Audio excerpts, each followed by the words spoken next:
G'day, frothers. You know those around us who operate at high energy levels? From friends, family, through to the famous. Those who emanate enthusiasm. They inspire you to be better. Their words give you a rush. This rush fires off dopamine right in the middle of your brain's reward centre.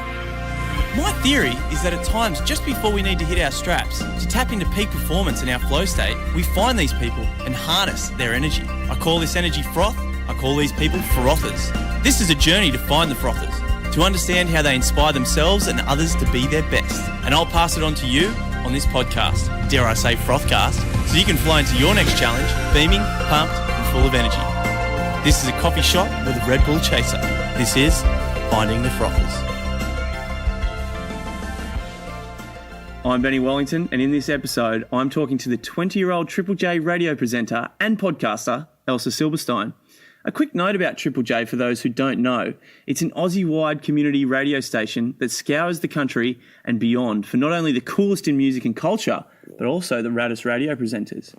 Having travelled the world, I know there's nothing like it, and we are truly blessed to have it guiding our hearts and ears. And for me, Elsa is the embodiment of what I think of as Triple J. Young, ambitious, not scared to speak her mind, and allow her influence to be felt through her awareness and passion for activism. Plus, she froths out and draws energy from her co-workers, which makes me think that maybe Triple J is the frothiest workplace in Australia. But as Elsa would say, let's cut the bullshit and let's connect with people in a real and meaningful way. So let's do this as I bring you Elsa Silberstein.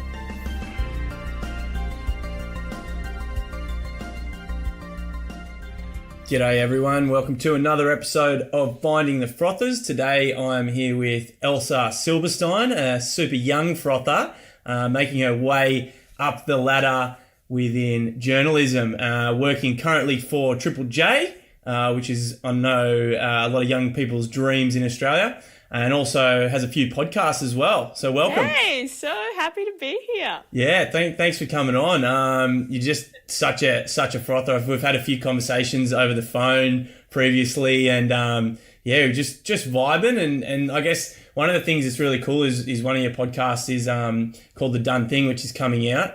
I'd love for you to just explain about that a bit, because I've actually been on it, and also just a little bit about, what the concept is and why you're frothing about it. So I studied politics and psychology at uni, and I've always been pretty curious about people, and The Done Thing is about why people do what they do. So sort of trying to dig a little deeper in things that we take for granted, like greetings, like why the hell do we handshake or hug or kiss, and like who determines who does what and what power move that is. So we sort of delve into the psychology of it and the history of it. Like hugging apparently started in warfare when two leaders of different sides had to show that they didn't have any weapons on them, so they would like tap each other on the back. And Benny, you came on when we were talking about vices. So like, why do we do things that we know are harmful to us and we keep doing them?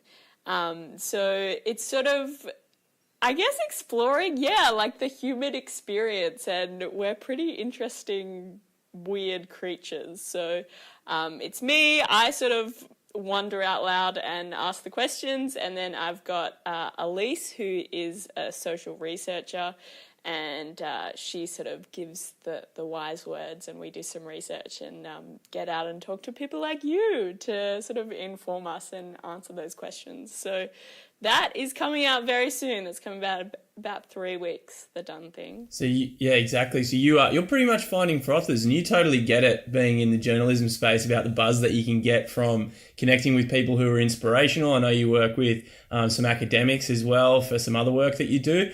What are you absolutely frothing on about working at Triple J at the moment and seeing what's going on in that industry? That's exactly right. It's about people. It's just so about people. When you're interacting with other people that are motivated and smart and work their asses off, like, I know it's a bit cliche, but it's inspiring. Like, it actually gives you energy to see other people that are really passionate about their work, and then you're in an environment that people really give a shit. They really care. I remember just being really disillusioned at uni sometimes in shoots when people just didn't give a shit or like didn't do any work or didn't do any readings, and it was hard to be passionate about that myself. And something that I'm really working on at the moment, and I know it seems obvious, but social media is just such a distraction. Like, it's so addicting for me because I'm pretty extroverted, so I love that buzz of getting reactions from other people. But what I'm really frothing right now is that to be able to maintain that focus and not go on your phone and not check those notifications. Because with journalism, you're checking all the time. And sometimes with Facebook and Twitter, you're getting updates and info from other people. But yeah, just yesterday I was in the office and the woman next to me just had like 3 hours she was just writing a story, and it was just solitary and it was just focused. So I really froth and sort of like admire that ability not to be distracted, keep working hard, but still be like a decent person to people. That's what I'm frothing at the moment. That's awesome. And think like you getting yourself into the right mindset is super important, especially for focus. I mean, like we're just, what do they say?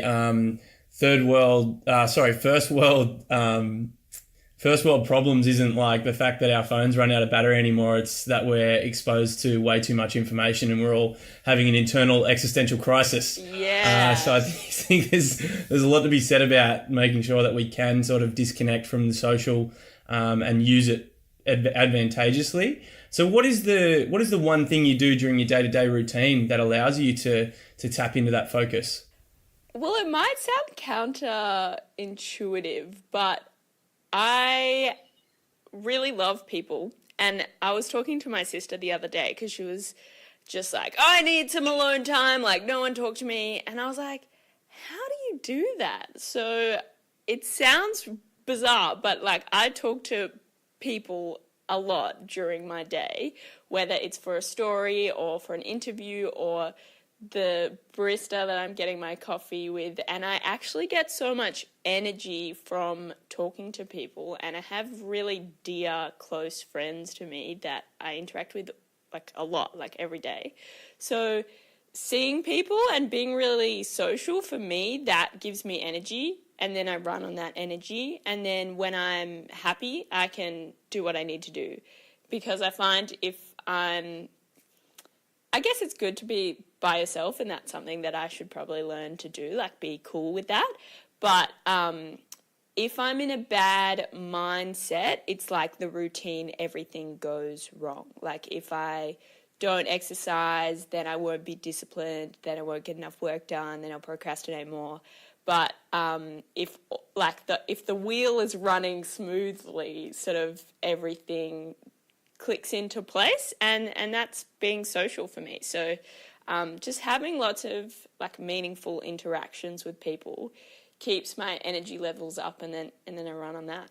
Beautiful. That is essentially the essence of finding the frothers and activating the energy through other people. I love it. So you spoke a little bit about friends and family. Who would you say is a clear out and out anchor frother for you? Someone you can go to any time? Okay, so this is a bit controversial because I have one of my best friends is called Bella, right?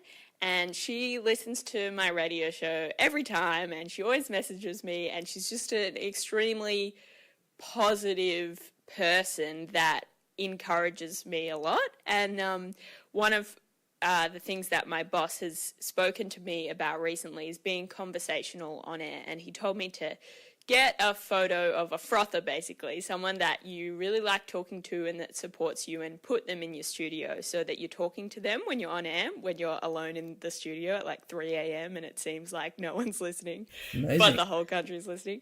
And the rest of my friends, I have about 8 like really close friends, and they're all like, why does Bella get to be in your studio? Like, why aren't we there? So I don't like to say there's one person, but recently Bella, I think there are so many dear friends of mine. my family's like super supportive.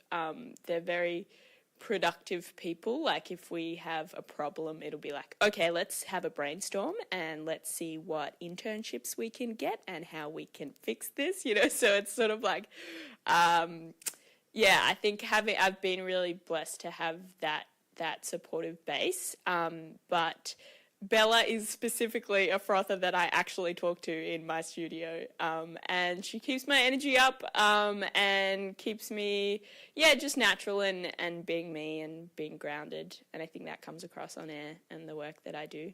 Awesome. Big shout out to Bella, and also a picture of Bella. And also all the other people that I didn't mention. And all the other people that you didn't make the cut. Yeah. You guys too. Maybe you'll make it one day if you work just that little bit harder on personal conversations with Elsa. No, don't say that. So working at Triple J, you're inundated with the best music that I guess we can get access to, and it's I'm so thankful for Triple J. I'm so thankful that I've had that to grow up with, and I don't think you realise how amazing it is until you leave and you live away from Australia. So given that you are inundated with music, what would you say is maybe just one track or one musician that you're really frothing on at the moment? Yeah, also controversial. You can't ask me that. So this sounds super, cheesy, but the first song that I ever played on my first ever Triple J show was a song called Ginger. It's by Riton and Carlo. And as soon as I played it, I was like, oh man, it was just like ecstasy. Like it's a really upbeat song. It's kind of got like tribal elements to it. There's percussive synth. There's so many layers to it. And it's one of those songs you'll be listening to in the bus and you don't notice it, but you're just like unconsciously bopping and then people are looking at you strangely. It's a great song. But yeah, it has that like sentimental value of this thing that I worked so hard for, and I was just so incredibly nauseously nervous before my first show. And then it's just like that release. It's like, I've done it. Did my first mic break. Didn't die. This is amazing. I'm getting texts. Doug from Winnimalee, he's loving the tunes. Like, it's a good track. You should give it a listen. Oh, I definitely will. I think we're going to put together from the guests on here a little playlist on Spotify with all the songs that the frothers froth on. So we'll look out for that one. That'll be so interesting to see the contrast, because music is just one of those things. It's everybody feels some way about it, and it's just so interesting, like how that comes across. Exactly, and what it says about a person, and it's like spooky that Spotify as a platform with their sort of artificial intelligence and knowledge will know your musical taste better than you. Yes. And I have no doubt that they'll probably, well, not even probably, they'll be able to predict what you'll be listening to in 3 years based on what you're changing styles. But yeah, amazing. So given that you've got quite good access to a network through Triple J and through your podcasting and the stuff that you do for universities, who's someone who's just outside, I guess, your inner circle that you would love to connect with? We call these boundary frothers. Oh, so many people. So is Richard Feidler, he works at the ABC, he's a podcaster. Is he outside my circles? He is, if you haven't directly contacted him, I guess, or you haven't. I think some people answer this question and go like, it's someone that I may have met once, but I haven't really connected with them properly. So yeah, I guess, yeah, you could say that one. So Richard, I did meet once. He came to Perth. He is the host of Conversations, which is the most popular podcast in Australia. And I met him and I just emailed him and I was like, hi, I'm 19 and I really love you and can I meet you, please? And he said, okay. And I was working at ABC as a producer at the time, and he talked about specific interviewing skills, like just being empathetic and asking simple, open questions. And then we just talked about generally sort of life values of, when you're interviewing someone, appreciate them and read their book, listen to their album, He's someone that I admire so much for the work that he does, because that podcast Conversations, it sort of encapsulates my values on life. I've had just a lot through school and just through a lot of, I guess, interactions, networking, and at uni, there's just so much bullshit. There's just so much fake conversation of hey, how you going? Really like your dress. Oh, so pretty. Cool. And it's just I think it's literally damaging and isolating people if you can't cut through that bullshit and you can't get to the real stuff and the deep stuff. And that is what that podcast is all about. Before Conversations, it was kind of known in the interviewing world that you wouldn't do longer than 7-minute interviews. And he was like, I want to do an hour. No, we need to get, right to the crux of people's stories. So I admire the podcast. He's just a cool guy. I don't know if I'd want to be friends with him, because I just think he's too cool that I'd just be hi. But also other people that I admire, I used to be really involved in youth advocacy, and I grew up in Thailand, so had lots of interactions and just so aware of my privilege. So really, I thought I was always going to be an aid worker or a diplomat or something like that. So I really appreciate and would love to connect with people that are doing that work in trying to bridge inequality and cope with liberalism and globalization and those big problems that we have in the world.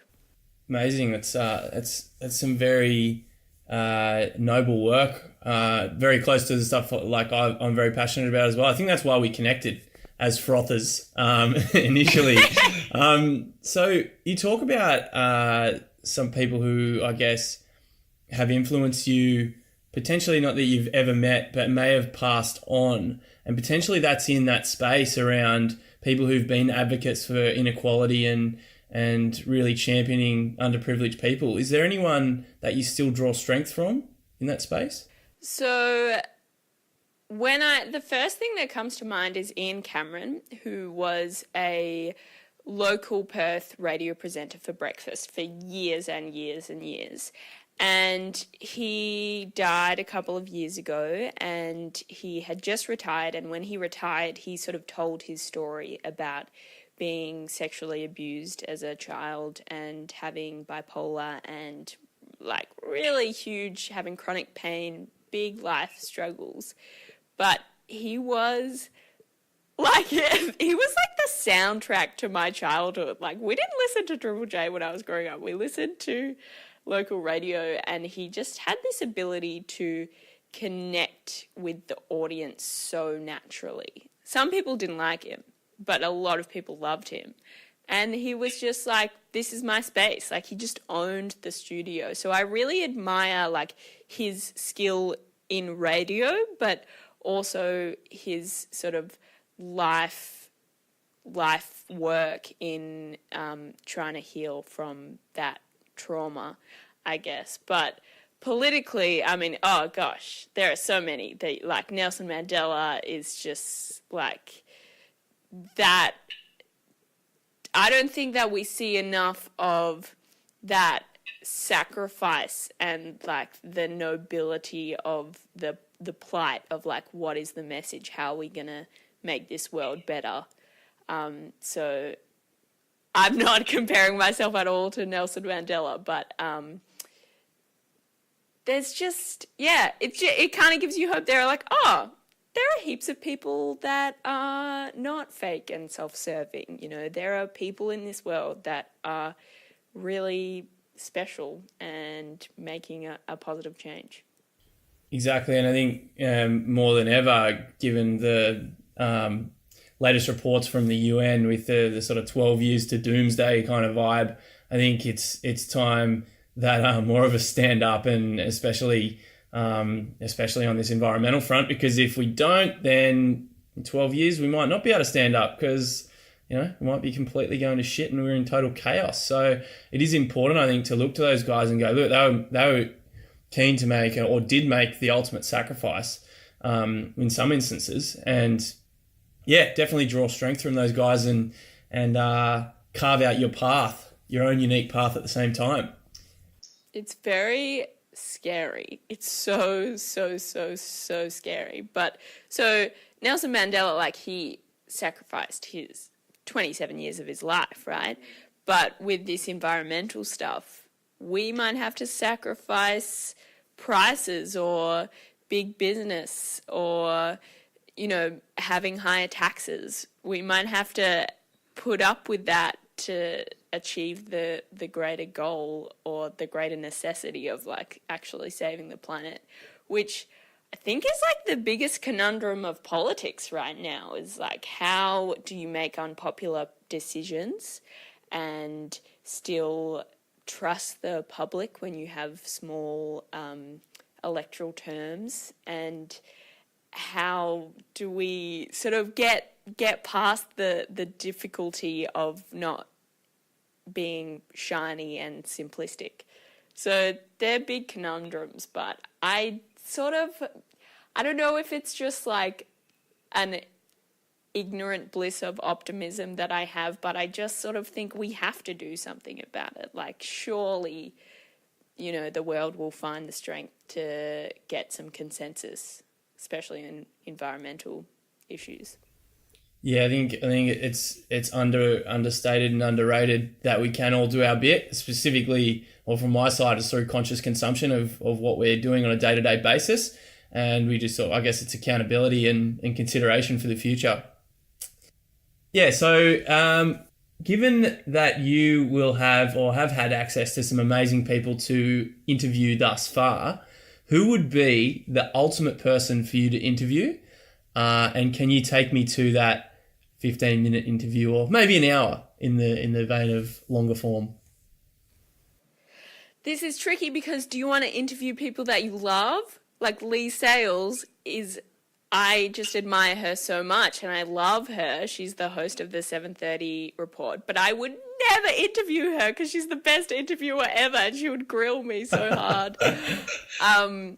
Stephen Fry is one of those people in the public eye that I'm so interested by, because he's complicated. Like, he's not a perfect Instagrammer that has beautiful acai bowls, but he's smart and he makes us laugh and he makes us think. So there's many dimensions to him, but obviously he has a lot of issues. If you've read his autobiographies, that he got expelled a couple of times. He has bipolar. He ran away from a show. He dropped many opportunities that he had. He's had bumps along the way. So I'm pretty interested in that very human experience of how do you get through those bumps and how do you get past them.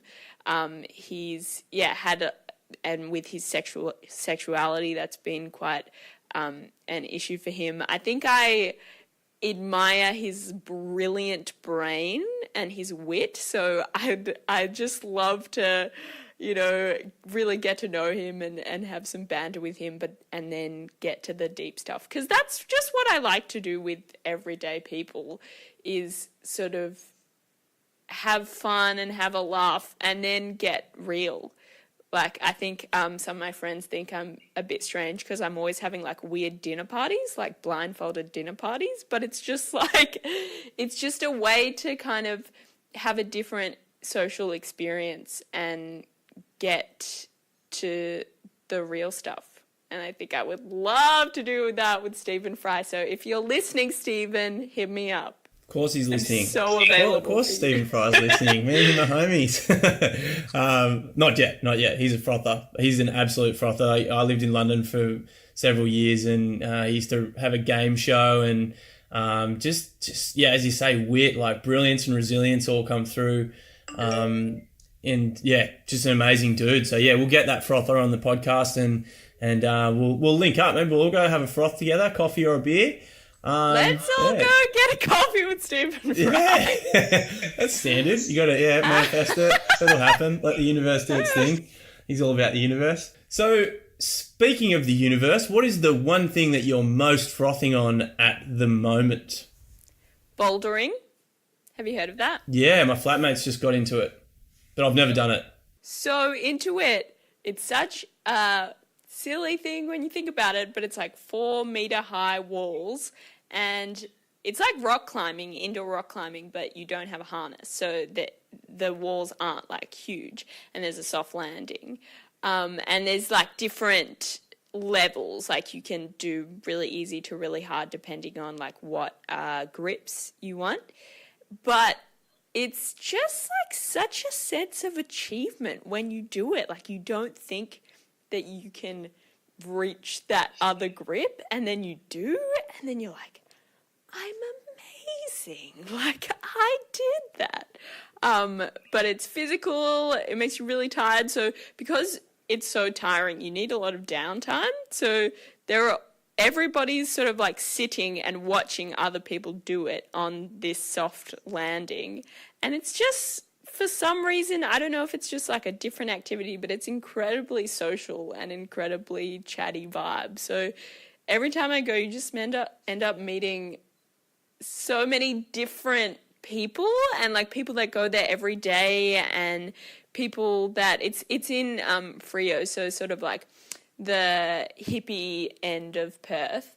So there are always people, and I know I keep saying this, but just like that cut the bullshit and get to the real stuff, and like that I think is what life is all about, is like having authentic interactions. So bouldering does that for me. There you go. Amazing. I've got to give it a go, although I've got carpal tunnel syndrome, which is like busted up wrists.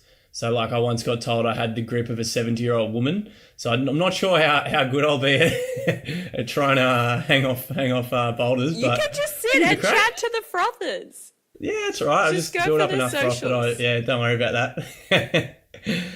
So I love this question, and I reckon you can have a cracking answer. No pressure. If you could condense your gift into one concept or one workshop, what would that be? How to cut the bullshit and connect with people. Amazing. And I reckon it'd probably be like some creative excursions prior to interviews, like take Stephen Fry bouldering and then interview him after when he's got no breath. Weird, yeah, exactly. Weird social interactions to lessen people's inhibitions, and because I feel like everybody, it's so human to want to connect authentically with people, but when you're really self-conscious and you have a lot of inhibitions, it stifles that, and then so everybody becomes these like cookie cutter pretend versions of what they think they should be, and I don't think it makes anyone happy. So when you ruffle the feathers a little bit and you get people to boulder and be blindfolded and take their pants off or something, it sort of it frees people up to be more authentic. So that's what I'd do. It'd be an obstacle course / interview session / eye contact. So good. There's that. I've only watched it a few times. There's that guy who was interviewing people while they eat chilies. And like it was on YouTube. So it was like they just go up a grade of chili, and then the questions would, obviously the interviewers struggling. But yeah, I love that. Yeah, that's so great. But yeah, that's so great. See stuff like that. Action sports. So what's the number one way that people can access Elsa? You can listen to me on the radio, especially if you're up in the squeaky hours. I'm on Triple J from 1 to 6 in the morning, and I do a Triple J Unearthed show called Tops, which is the best new music of that week. It's from 5:30 to 6 on digital radio on Triple J Unearthed. And find those podcasts. The academic one is called What's Up Doc, where I interview a different academic every week about their niche field, and the Done Thing is coming up very soon. Also have a website if you just search up Elsa Silberstein on Google. But yeah, I just love to, if you want to hit me up, and I'm always sort of doing different creative projects. Got another podcast on the go about the art scene in WA and the evolution of that. So as I said, I love to cut the bullshit. So if you want to cut the bullshit with me, let's go bouldering. Yeah, let's go bouldering and get to the point. All right, so just before I let you go, I've got a little gift for you. So this is all about connecting frothers. I have a frother friend of mine who I reckon would be absolutely perfect for you to connect with. And I know there'll be some project down the line that will be perfect, or maybe you will attend his festival, which is in Tasmania. He has a festival called New Kind, and it's basically the most transformative experience that I've had this year in 2018. I was totally blown away. 5 days, no drugs, no alcohol, things like movement, music, art, history, culture, nature, Indigenous things. It was just amazing. Yeah, 5 days of just super connectedness in Tasmania, which is one of the most beautiful places that we have in Australia. His name is Irfan Daliri, and I would love to connect you guys because I think you just have such a frothing conversation, and there'd be a mutual transfer of froth. Yes, I would love to transfer the froth with him. That sounds so amazing. I recently went to Wave Rock, which is 4 hours east, so it's in the middle of a desert for a music festival for work, and I just was so amazed. I think it's one of those things that like ruffles the feathers a bit of and makes people more communal, but it was just a really transformative experience. My friends hate me talking about it because I've just like banged on about it ever since, because it's just like it was a different way of living. It was so communal. Everyone shared food. The music stopped when there was sunset. Everyone walked to the top of the rock and like applauded the sunset, and it just felt more like a more natural way of living. I think there's many faults that we have with this like individualist, capitalist lifestyle that we have, and many good things about it too, but I love that. Yeah, different experiences and ruffling up the feathers and connecting with people. That sounds sick. Yeah, well, yeah, I think there's a concept that I actually learnt there that was from a dude named Joe. Can't think of his last name at the moment, but he was talking about neo-tribalism, and it's that vibe of saying, oh, I'm not going to go out to the bush and become a turbo hippie and like try and just live off the land, but I'm going to apply the best things from the old ways of living and really look to sort of Indigenous communities in Australia and on other continents, and pull out the best stuff. Like, how can we reconnect more with nature, and how can we be more connected to each other? But also, we don't want to neglect where we're going as a civilization, because there's a lot of amazing stuff coming out, depending on which side of the fence you sit on with AI and whatnot. But yeah, I really love that sort of neo-tribalistic